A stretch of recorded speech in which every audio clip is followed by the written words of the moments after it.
కొమ్ములు, ఇంకొక కాశీనాయని గొర్రె పొట్టేలకు 6 కాళ్ళు 4 మరో గోమాతకు అనంతమైన భుజములతో 5 కాళ్ళు ఈశ్వరుని శివలింగాకారం. గురుదేవ గోమాత 5 కాళ్ళు ఆశీర్వాదం పొందిన శుభం కలుగును. 5 4 కొమ్మలు తల్లిగా బిడ్డ పాలు కూడా వస్తుంది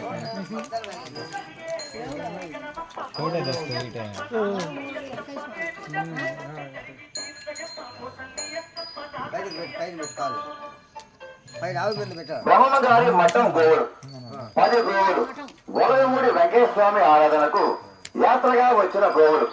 కంచి తల్లి బిడ్డలు 10 గోమాతలు. బ్రహ్మాండ నాయక ఓం నమ శివాయ. గురుదేవ అదిగో దేవతా స్వరూపమైన గోవులు. ఈ గోవిందమ్మ ఈశ్వరమ్మ అని పిలవాలి కొమ్ములు, ఇంకొక గోమాతకు గోమాత 5 కాళ్ళు ఆశీర్వాదం పొందిన